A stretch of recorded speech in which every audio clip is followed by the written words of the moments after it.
आज का विषय हम देखेंगे। अगर आर्थिक मुद्दे पे अगर हम आज अपना टॉपिक आप लोगों से किया जाए तो इस पे हम देखेंगे इजराइल और हमास संघर्ष 2023 और 24 में इसका प्रभाव, वैश्विक प्रभाव क्या पड़ा, मतलब आर्थिक, इकोनॉमिकल, ग्लोबल इंपैक्ट पे क्या क्या असर पड़ा है और इससे क्या क्या हानियां हुई हैं। और इसका जो बोला जाए एक निगेटिविटी के तरफ में जो है वैश्विक मंदी आने का कगार एक तरह से दिखता हुआ नजर आ रहा है। तो इस टॉपिक पे अगर मैं एक आपसे लोगों को सटीक चीजें बोलूं कि पत्थर से अगर टकराओगे तो पत्थर बन के टूट जाओगे, मतलब मिट्टी बन जाओगे। अगर पानी से खेलोगे तो पानी में डूब जाओगे। तो ये पूरा संसार जो है ना, पृथ्वी इसी कगार पे जा रहा है। और ये जो जो हमास और इजराइल का जो युद्ध अभी चल रहा है मिडिल ईस्ट में, तो कहीं ऐसा ना हो कि पूरा विश्व जो है ना इसके चपेट में आ जाए। और ये डे बाय डे व्यापक होता हुआ, बढ़ता हुआ जा रहा है। जहां पे आप देखेंगे रसिया इन्वॉल्व हो रहा है, चाइना इन्वॉल्व हो रहा है, अमेरिका तो इसराइल का शुरू से ही साथ दे रहा है, आज से नहीं दे रहा है। जब नाजीवादियों की अगर बात की जाए, जर्मन में हिटलर का उदय की बात की जाए, और जब वहां पे जीवों की, जब हिटलर ने वहां पे कत्लेआम किया, जब वहां पे उनके साथ में एक बोला जाए जो वहां पे नरसंहार किया, तो वहां से जो भाग के जो गए वहां पे आपको बोला जाए फिलिस्तीन में, जो आज इसराइल का एक मैप पे एक नक्शा है, जो इसराइल के देश कंट्री के तौर पे हम सब जानते हैं। तो ये ऐसा नहीं है कि ये दौर जो है ना फिर वही दोहराई जा रही है। और आपको पता ही है कि जो है हिटलर का क्या अंत में हसर हुआ था, और इसराइल भी अभी, और हमास का ये जो चल रहा है। तो आप लोग ये समझ रहे हैं कि हमारे पूरी विश्व पे, हमारी पूरी दुनिया पे इसका असर नहीं पड़ रहा है। ग्लोबल जो है, आप देखा जाए ग्लोबल इकोनॉमिक पे असर नहीं पड़ रहा है बहुत। आप रेड सी की तरफ जाइए, रेड सी में जो यमन का आप देख रहे हैं कि यमन कैसे रेड सी में जो है आपको ट्रेडिंग के मामले में, जो बोला जाए व्यापार के मामला में कैसे ठप पड़ा हुआ है। और कितने जो है ना ट्रिलियन सिलियन जो है ना पूरे विश्व पे जो है ना एक आर्थिक मंदी में डूबता जा रहा है। मतलब आईएमएफ पे भी कर्जा हो रहा है। जो जो कंट्रीज अगर आईएमएफ से पैसा लिया है, वर्ल्ड बैंक से काम लिया है अपना डेवलपमेंट के लिए, इंफ्रास्ट्रक्चर के लिए, तो क्या उनका इंफ्रास्ट्रक्चर डेवलप हो रहा है। और मिडिल ईस्ट की बात कही जाए तो मिडिल ईस्ट में क्या, आप अगर देखा जाए तो तेल का और गैस का प्रभाव नहीं पड़ रहा है, रिलेशन जो हमारा है। अब भारत की अगर बात कही जाए तो क्या भारत का व्यापार अभी सुदृढ़ तरीका से चल रहा है? नहीं चल रहा है।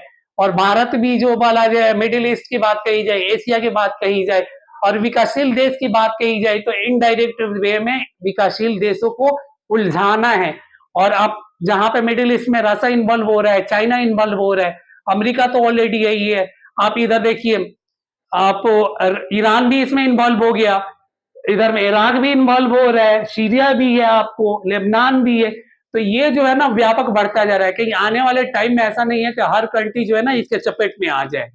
और न्यूक्लियर वार तो हो ही रहा है, कहीं ऐसा नहीं है कि रियल में न्यूक्लियर वार हो जाए, एटम बम का वार हो और सारा पृथ्वी, सारा मनुष्य, सारा जीव जंतु जो है ना विलुप्त हो जाए।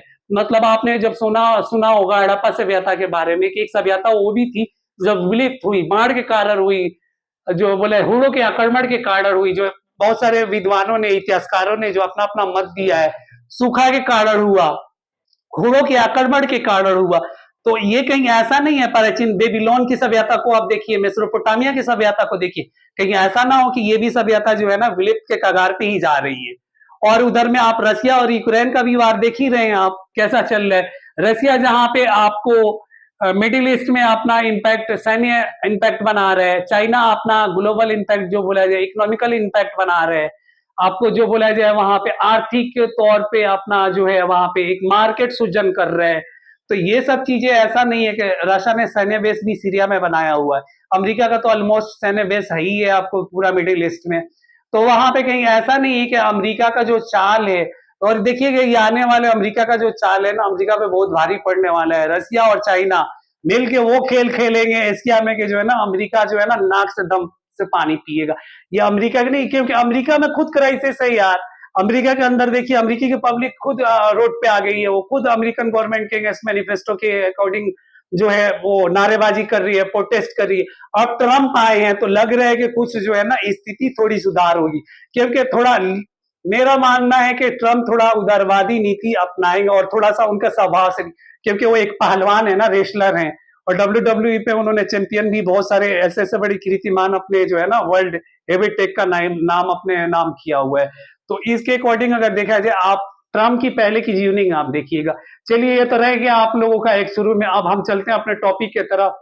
क्या देखते हैं हम कि विषय देखेंगे, विषय में आप डिस्क्रिप्शन में हम सबसे पहले क्या देखेंगे, इजराइल हमास संघर्ष 2023 और 24 और इसके वैश्विक प्रभाव क्या पड़ रहा है। तो डिस्क्रिप्शन आ जाइए। 2023 के अंत में इजराइल और हमास के बीच संघर्ष ने वैश्विक ध्यान आकर्षित किया था।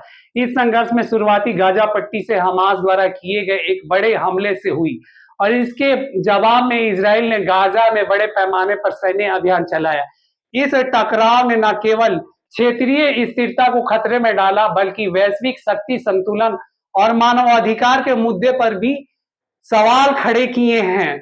अब यहाँ पे विश्लेषण अगर हम एनालिसिस देखेंगे तो क्षेत्रीय प्रभाव पे इसका क्या असर पड़ रहा है। इस संघर्ष ने मध्य पूर्व में पहले ही अस्थिरता भू राजनीतिक स्थिति को और जटिल बना दिया है, और पड़ोसी देश जैसे लेबनान, सीरिया, मिस्र पर शरणार्थी और राजनीतिक दबाव का भी प्रभाव पड़ रहा है।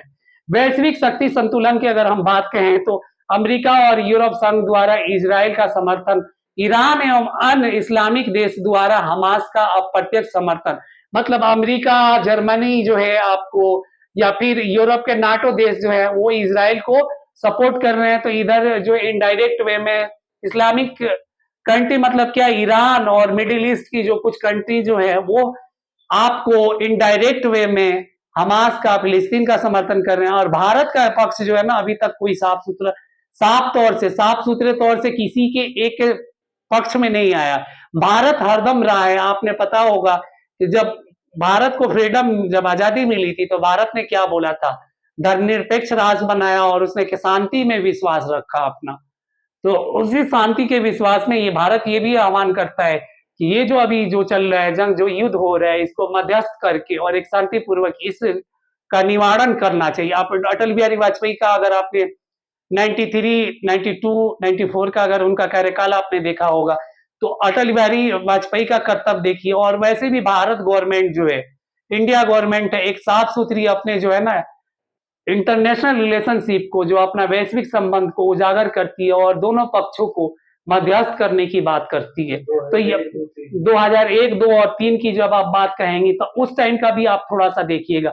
अब यहाँ पे देखिए, ये दोनों कंट्री तो दे रहे हैं प्रत्यक्ष रूप और प्रत्यक्ष रूप से साथ, यूरोप, अमेरिका और इधर मिडिल ईस्ट के कुछ कंट्री। रूस और चीन की भूमिका जो है, अमेरिका नेतृत्व को चुनौती देने के लिए अवसर देख रहा है। अमेरिका और चीन, मैं आपको शुरू से बोल रहा हूँ कि अमेरिका और चीन मिडिल ईस्ट से अमेरिका को जो है ना कान खदेड़ के भगाएंगे ये आने वाले टाइम में। क्योंकि रशिया का जो आप पॉलिसी आप देखेंगे वो कोई छोटी पॉलिसी नहीं है, और चाइना का तो आप देख ही रहे, डोमिनेंट पूरे वर्ल्ड मार्केट पे हो रहा है, एक जगह नहीं हो रहा है। भारत के भी मार्केट को जो है ना इनडायरेक्ट वे में इम्पैक्ट, एक जो बोला जाए, असर डाल ही रहा है, मनी के कब्जा कर ही रहा है, और अपनी जो नीति, अपना विचार, वो भी इधर पे आ ही रहा है। अब जिस तरह से भी आए मगर आ रहा है। तो ये सब चीजें आप लोगों को थोड़ा सा हाईलाइटेड, और इस पे थोड़ा आप लोग को एक तरह से विचार विमर्श और जो है ना मंथन करने की जरूरत है। चलिए आगे देखते हैं अपने टॉपिक की तरफ। मानवाधिकार और अंतर्राष्ट्रीय कानून, दोनों पक्षों द्वारा नागरिकों पर हुए हमलों ने मानवाधिकार के संगठन को गंभीर चिंता में डाल दिया है। संयुक्त राष्ट्र और अन्य अंतर्राष्ट्रीय संगठनों की भूमिका और उनकी सीमाएं क्या हैं, भारत का डिस्ट्रिक्ट कोड क्या है। देखिए, भारत की जो डिस्ट्रिक्ट कोड है बिल्कुल साफ सुथरा है, क्योंकि अटल बिहारी वाजपेयी ने जो है खुल के बोला था कि हम अरबों का साथ देंगे, हम इजराइल का साथ नहीं देंगे। मगर अभी जो गवर्नमेंट की जो पॉलिसी है वो दोनों पॉलिसी लेके चल रहा है, तो इसमें भी एक बेनिफिट्स आपको दिखाई दे रही है। मगर अभी आपको अभी बोला जाए, नरेंद्र मोदी की जो अभी गवर्नमेंट है, श्री नरेंद्र मोदी प्रधानमंत्री, जो भारतीय प्रधानमंत्री हैं, इन्होंने भी साफ सुथरी एक वक्तव्य ईरान के फेवर में भी दिया था। ऐसा मत बोलिए कि जो है ना भारत जो एक पक्ष की तरफ बढ़ रहा है, नहीं, भारत दोनों पक्ष को देख रहा है और अपना जो है वो कर रहा है। आप देखेंगे वहां पे चरवाह बंदरगाह जो ईरान के साथ में भारत का कितना मजबूत जो है वैश्विक संबंध है। तो आपको, और मिडिल ईस्ट में जो है कितने जो है ना भारतीय कामगार है वहां पे, और कितने वहां पे रोजगार के सृजन है, पेट्रोल का है, गैस का आयात जो होता है वहां पे, ट्रेड एंड कॉमर्स का भारत का कितना वहां पे एक तरह से दबदबा है। तो यह आप लोग देखेंगे। तो भारत का जो डिस्ट्रिक्ट कोड है वो क्या देखें, भारत ने इस मुद्दे पर संतुलन रुख अपनाया है, लेकिन इसकी विदेश नीति और ऊर्जा आपूर्ति पर प्रभाव पड़ता है। और भारतीय प्रवासी और खाड़ी देशों के साथ आर्थिक संबंध क्या है?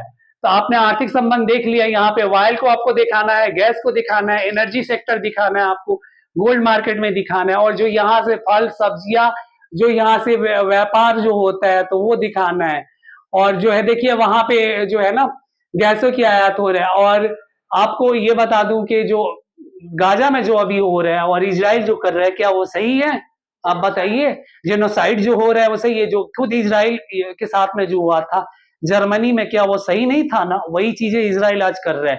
तो देखिए दोनों पक्ष को जो है ना के लिए हानिकारक है, ऐसा नहीं है। और ये तो देखिए अभी ये बहुत लंबा व्यापक होता चला जाएगा और आने वाले टाइम में कहीं थर्ड वर्ल्ड वार का रूप ना लेगा ही यार, लेगा, देखना आप लोग, देखना जो है ना। अब चलिए निष्कर्ष अगर कंक्लूजन देखा जाए तो ये संघर्ष न केवल इजराइल और फिलिस्तीन के बीच का मुद्दा है, बल्कि ये वैश्विक राजनीतिक और मानवाधिकार और भू आर्थिक हितों के संतुलन को चुनौती देता है। जैसे संघर्ष ये दिखाता है कि क्षेत्रीय स्थिरता के लिए अंतर्राष्ट्रीय प्रयासों का महत्व कितना अधिक है। प्रयास मतलब अंतर्राष्ट्रीय, जब इंटरनेशनल जो कम्युनिटी जो है इसमें और यूएन पूरे तरीके से में इसमें इंटरफेयर नहीं करता है, तब तक ये जो है ना युद्ध रुकने का नाम नहीं। इस मुद्दे का अंतर्राष्ट्रीय प्रयासों का महत्व कितना अधिक है, यह हम स्थानीय समाधान केवल शांतिपूर्ण वार्ता और व्यापक अंतर्राष्ट्रीय सहयोग से ही संभव कर सकते हैं।